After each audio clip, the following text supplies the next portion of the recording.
Bismillahirrahmanirrahim.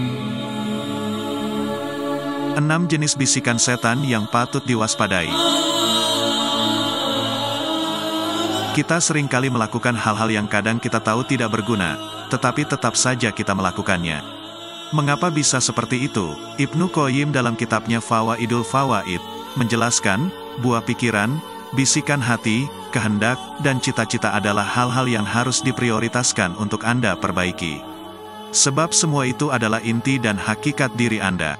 Inti ini adalah sarana untuk mendekatkan diri kepada Allah atau justru menjauhkan Anda darinya.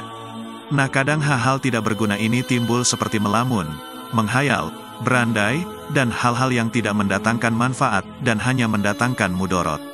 Selain itu, pikiran kita bekerja seperti mesin penggiling. Apabila kita tidak cukup teliti untuk mengatur informasi yang masuk ke dalam pikiran kita, terutama alam bawah sadar, kita akan mudah terkena bisikan setan yang ternyata ada 6 jumlahnya.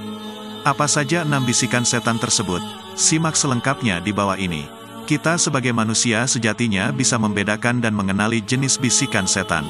6 jenis bisikan setan yang tanpa sadar seringkali kita rasakan setiap hari berdasarkan Quran Surah Al-Anfal ayat 29, yang berbunyi, "Hai orang-orang beriman, jika kamu bertakwa kepada Allah, kami akan memberikan kepadamu furqan pengetahuan yang bisa membedakan antara petunjuk dan kesesatan, dan kami akan menghapus kesalahan-kesalahanmu, serta menutupi dosa-dosamu.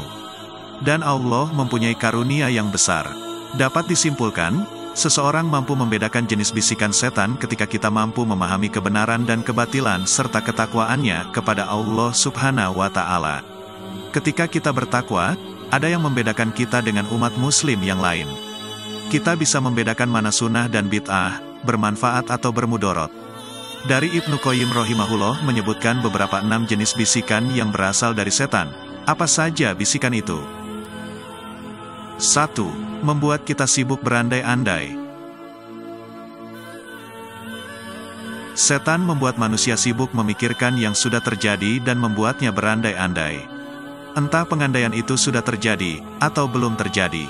Rasulullah Shallallahu Alaihi Wasallam dalam hadisnya pernah menyinggung masalah pengandaian ini, di mana sabdanya berbunyi, "Jika sesuatu yang tidak engkau inginkan menimpamu, maka janganlah engkau katakan, andaikan aku melakukan begini dan begitu tentu akan begini dan begitu. Namun katakanlah, qadarullah wa masya'a fa'ala." Karena kalimat seandainya itu akan membuka pintu perbuatan syaitan. Hadis riwayat Muslim. 2. Mencemaskan hal yang belum tentu terjadi. Sama seperti berandai-andai, kita akan dibuat akan selalu mencemaskan hal yang belum tentu terjadi.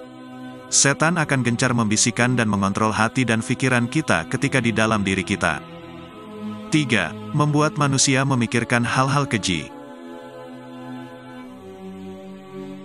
Bisikan setan yang dahsyat adalah saat setan mampu memenuhi dan mengendalikan hati dan pikiran kita hingga ke tahap menstimulasi.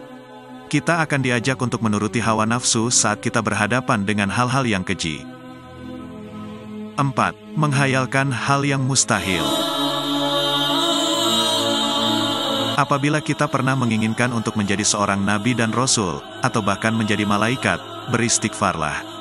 Karena bentuk pengandaian itu adalah berasal dari bisikan setan. 5. Membuat manusia berpikir untuk melakukan dosa. Setan mampu mengajak kita untuk berbuat dosa. Karena ini memang tugas setan. Oleh karena itu kita harus mampu mengendalikannya sebaik mungkin. 6. Membuat kita meragukan keberadaan Allah Subhanahu wa Ta'ala.